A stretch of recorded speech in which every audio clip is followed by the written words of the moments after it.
Hello viewers, welcome back to the channel. आज हम लोग डिस्कस करने वाले हैं रतन इंडिया एंटरप्राइजेस के बारे में। Highly volatile stock in the market in this segment. अगर आप देखा जाएगा तो इस सेगमेंट में ये बहुत ही ज़्यादा वोलेटाइल है। तो चलिए इसका ब्रेकडाउन करते हैं, किस तरीके का परफॉर्मेंस वगैरह हर एक चीज़ डिटेल्स में जानते हैं। आज हम लोग डिस्कस करने वाले हैं why the share price is falling, market volatility, profit loss reasons, promoter confidence, business model, balance sheet, export import and finally क्या वर्डिक्ट रहेगा हमारा, क्यों है, क्या व्यू रहेगा आगे के लिए। इस सब के बारे में डिटेल में डिस्कस करने वाले हैं। तो चलिए शुरू करते हैं। सबसे पहले थोड़ा सा ओवरव्यू देख लेते हैं। रतन इंडिया एंटरप्राइज, जिसको आरईएल भी कहते हैं, diversified holding business group involve इसमें, जिसमें drone technology, strategic investment, EV वगैरह बहुत सारे अलग अलग सेगमेंट में ये काम करती है।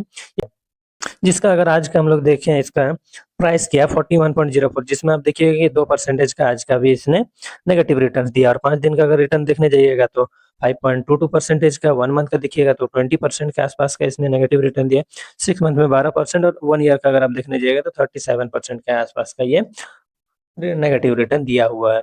जिसमें इसका हाई बहुत अच्छा खासा हाई पकड़ा हुआ था 1 ईयर में, और वहां से आप सोच के रखिए 37%, 38% के आसपास का गिरावट, यहाँ पे 70 के आसपास का हाई था, उससे अब इतना नीचे तक गिर के आना बहुत ताज्जुब की बात है। इसका टेक्निकल इंडिकेटर, हर एक चीज के बारे में चलिए डिटेल में जानते हैं।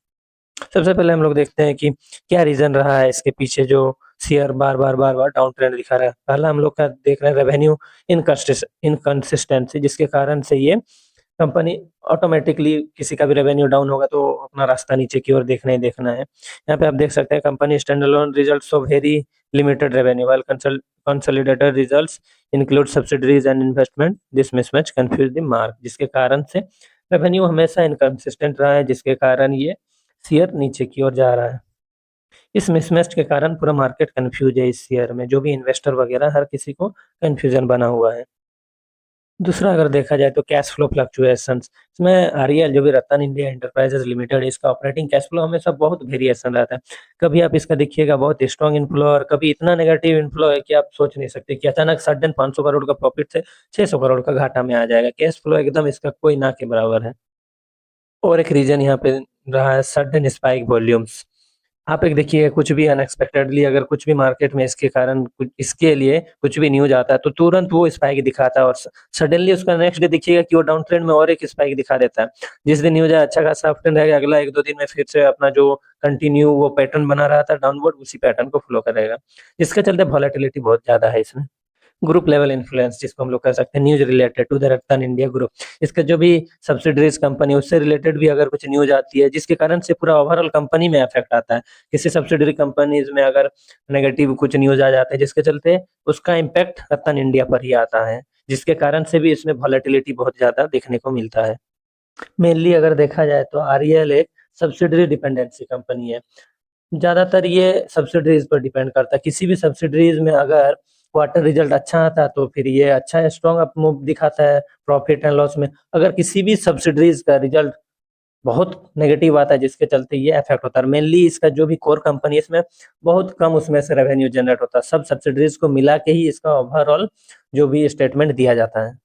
अगर किसी भी सब्सिडरीज का क्वार्टर रिजल्ट वीक आता है जिसके कारण से कंसोलिडेटेड लॉस होता है, जिसके कारण से ओवरऑल हमें लॉस देखने को मिलता है। ये पहला पॉइंट है अगर मेनली देखा जाए। दूसरा अगर हम देखेंगे कि हाई ऑपरेशनल एडमिनिस्ट्रेटिव एक्सपेंस, जैसा कि हम जानते हैं ये high operational and administrative expenses इसका इस कारण से बढ़ता है क्योंकि ये रिसर्च सेक्टर में है। जिस तरीके से अगर आप जानने की कोशिश करिएगा कि ड्रोन टेक्नोलॉजी डिजिटल बिजनेस में रिसर्च एंड डेवलपमेंट बहुत सारे करने पड़ते हैं, जिसकी वजह से खर्चा बहुत आता है क्योंकि ये इनिशियल स्टेज में है।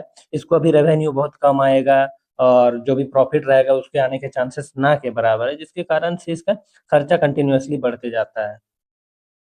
जिस वजह से भी जब ये क्वार्टर रिजल्ट अनाउंस करते हैं तो इसको लॉस दिखाना पड़ता है। और तीसरा अगर हम देखेंगे कि cash flow pressure, operating cash flow अगर वीक हो तो कंपनी के चलते रहने के लिए और बहुत सारे बोरोइंग करने पड़ते हैं इनको, ताकि ये अपना जो भी रिसर्च एंड डेवलपमेंट है उसको कंटिन्यू कर सके, जिसके वजह से फाइनेंस कॉस्ट बढ़ जाती है इसका। और जब ये अनाउंस दिखाता है क्वार्टर रिजल्ट तब इसको घाटे में दिखाना पड़ता है क्योंकि वो तो बोरो किया, उसने तो कुछ रेवेन्यू किया ही नहीं, जो भी हुआ उसका एक्सपेंस हुआ, जिस वजह से ये कैश फ्लो प्रेशर के कारण से भी ये लॉस दिखाना पड़ता है इसको फाइनेंस रिजल्ट जब भी अनाउंस करता है तो। और अगला अगर हम डिस्कस करें drone tech and segment at growth stage, जो मैंने ये पॉइंट लिखा हुआ है यहाँ पे आप देख सकते हैं। Drone drone and tech segment growth stage, क्योंकि Ratan India enterprises drone technology में भी बहुत सारे और भी अभी रिसर्च कर रही है टेक्नोलॉजी में, जो भी अदर कंट्रीज के साथ पार्टनरशिप करके उसको कंटिन्यू करने की कोशिश कर रही है। और ये बिजनेस अर्ली स्टेज में है, और इसने जो भी एक्सपेंशन किया हुआ है इस बिजनेस में, इसका इनकम अभी कभी नहीं आने वाला है।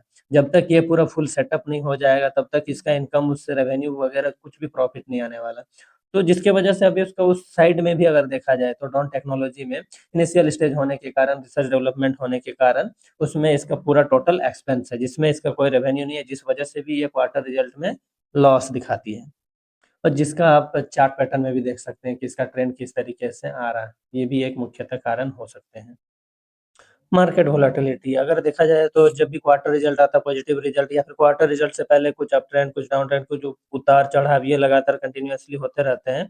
तो इससे आप दूरी बना के रखिए। अगर आप लॉन्ग टर्म इन्वेस्टमेंट है तो फिर आप जब बहुत सारे डाउन ट्रेंड नीचे के लेवल को ब्रेक करेंगे और कहीं एक सपोर्ट लेवल में आएगा, उससे अगर वीकली चार्ट में या फिर मंथली चार्ट में कुछ भी अगर आप साइड में दिखा तो ही आप इन्वेस्ट कीजिए। लॉन्ग टर्म इन्वेस्टमेंट के लिए भी सतर्कता जरूरी है।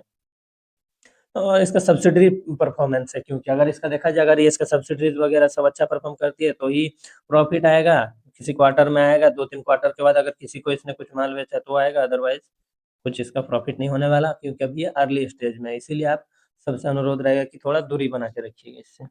और हमने जो भी पॉइंट लिखा था उसमें एक था प्रमोटर कॉन्फिडेंस दिखा रही है, और उसको दिखाना पड़ेगा क्योंकि इसने बहुत अच्छे सारे सेक्टर में अपना जो भी इन्वेस्टमेंट किया हुआ, अगर उसी को विश्वास नहीं होगा तो फिर अदर कोई कैसे करके भरोसा करके उसका टेक्नोलॉजी को ही अडेप्ट करने की कोशिश करेगा। अब बिजनेस मॉडल अगला हमारा जो, उसको अगर देखा जाए तो फिर ये एक इन्वेस्टमेंट एंड होल्डिंग टाइप का कंपनी, जो मैंने आपको पहले ही बता चुका है, जो एक ईवी सेक्टर में काम करती है, ड्रोन टेक्नोलॉजीज में काम करती है, जो नए नए टेक्नोलॉजीज में काम कर रही है। बैलेंस शीट का ओवरव्यू देखा जाए तो फिर मैं एक शॉर्ट बनाया हूँ, तो चलिए देखते हैं बैलेंस शीट भी। बैलेंस शीट ये रहा, आप देख सकते हैं किस तरीके से इसका, जो भी मैं आपको बता रहा था, किस तरीके से बोरोइंग बढ़ रहे हैं कंटिन्यूअसली। जब इसने ड्रोन टेक्नोलॉजी नए नए रिसर्च में कदम नहीं बढ़ा था तब देखिए इस तरीके का बोरोइंग 1963 था, जिसको इसने 2016 में सब कुछ चुका दिया था। 2021 उसके बाद से जब भी इसने नए नए रिसर्च एंड डेवलपमेंट या नया नया टेक्नोलॉजी में अपना इन्वेस्टमेंट किया, उसके बाद से जो भी 159, 976, 1100, 923 यहाँ पे अपना कुछ कम किए थे। फिर आप देखिएगा अभी सितंबर 2025 में जो भी अभी तक करंट इसका बोरोइंग है 1110 करोड़, जिसमें इसका रिजर्व भी अच्छे खासे बढ़ रहे हैं, जो नेगेटिव में कभी हुआ करते थे इस क्वार्टर में। देखिएगा पहले तो अच्छा खासा रिजर्व रहा करता था 2238, उस पैसा को भी इन्होंने एक्चुअली इन्वेस्ट किया, उसके बाद भी इसको इतना का कर्जा लेना पड़ा। 757 करोड़ के आसपास का इनके पास अभी रिजर्व अमाउंट है। इसमें अगर आप देखिएगा तो इसका ट्रेड रिसीवेबल यहाँ पे आप देखिएगा 121 करोड़ का बाकी है receivable, cash equivalent 134, loan and advances 326 के आसपास, अदर एसेट 22। मैंने पहले भी इस चीज को दिखा चुका हूँ मैं, तो चलिए इसको फिर से दोबारा देख लेते हैं। जो मैं बता रहा था वॉलेटिलिटी, उसके कारण आप देख सकते हैं यहाँ पे देखिए, दिसंबर 2024 में इसने सेल्स किया 1921 के आसपास का, जिसमें इसका एक्सपेंसेस आप देखिएगा 2086 करोड़ के आसपास 2006 से, जिसमें इसका नेट लॉस -170 करोड़ के आसपास। सेल्स देखिए बहुत अच्छा, जो भी ईवी सेगमेंट वगैरह, क्योंकि इसका बहुत सारा सेगमेंट है, वो सब हायर एंड में क्योंकि ये डील करती है, इसीलिए इसका सेल इतना है। 1505 करोड़ के आसपास का मार्च 2025 में था, जिसमें इसने 1805 के आसपास का इसका खर्चा हुआ है, जिसमें आप देखिएगा 359 करोड़ के आसपास का इसका नेट लॉस था। जून 2025 में शानदार इसने जंप दिखाया था सेल्स में 2313 करोड़, जिसमें आप देखिएगा 1704 करोड़, जिसमें प्रॉफिट में था 502 करोड़ के आसपास। सितंबर का अगर आप देखिएगा तो फिर 2124 करोड़ के आसपास का इसने सेल किया, जिसमें 2560 R&D वगैरह जो भी है वो सब मिला के इसका है, क्योंकि ओवरऑल अगर देखिएगा तो हर एक, अगर इसका जो भी अलग अलग 3 मान लीजिए कंपनी है ये, और ये प्रॉफिट में, लेकिन ये मान लीजिए अगर रिसर्च में है तो इसमें तो ओवरऑल पूरा पैसा लग रहा है, इसमें से तो कोई जनरेट नहीं हो रहा है। जो भी इसका प्रॉफिट है इसको भी ये वॉश आउट कर दे रहा है, जिस कारण से ये 397 करोड़ का ये नेट लॉस है। ये देखिए मैं ये स्क्रीनर का चार्ट पे भी आपको दिखा देता हूँ एक बार। यहाँ पे इसका प्रॉफिट मार्जिन भी आप देखिएगा, सितंबर क्वार्टर में -21%, इसमें 26%। शायद उस इसमें प्लस में आने का रीजन ये भी मैं आपको बता देता हूँ कि उस क्वार्टर में शायद R&D में जो भी था उसका इन्वेंट्री वगैरह उन्होंने पहले से ही परचेज करके रखा हुआ था, जिस वजह से उस उसमें उनका कुछ इन्वेस्टमेंट नहीं हुआ है, नया कुछ नहीं लगा, जिस कारण से ये प्रॉफिट में रहा है। ये आप देख सकिएगा कंटिन्यूअसली ओवर माइनस, यहाँ पे 41% के आसपास का इसका मार्जिन रहा था, जो कि जून 2024 में था। जून 2025 में देखिएगा तो फिर ये 609 करोड़ के आसपास, जून का क्वार्टर इनके लिए बहुत ही अच्छा रहा है।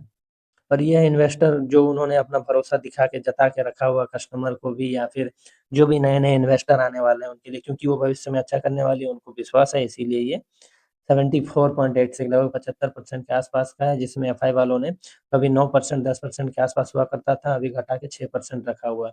डोमेस्टिक इंस्टीट्यूट ना के बराबर है, जो कि 0.12%, 13%, 0.09%। अगर देखा जाए तो कैश के रूप में तो ये भी बहुत बड़ी स्टेक होता है। पब्लिक के पास 18% है, अदर्स के पास 0.10% का स्टेक रखा हुआ है। अगला हमारा था एक्सपोर्ट एंड इम्पोर्ट एक्टिविटी, जो भी इनका एक्सपोर्ट और इम्पोर्ट हो रहा है उसके बारे में चलिए डिस्कस करते हैं। Real export potential mainly comes from drone segment which is global opportunity. बहुत सारे ग्लोबल अपॉर्चुनिटी है, बहुत सारे कंट्री में भी इसका एक्सपोर्ट होने की संभावनाएं हैं, और देखते हैं ये कब तक कर सकती है। Investor presentation show target foreign market for drone product and service. Imports are generally limited to technology component similar to other tech companies. This space can grow, but currently exports are not very much high. So we can consider for next 2 quarter or 3 quarter. After we can consider this time period because they are still in the early stage.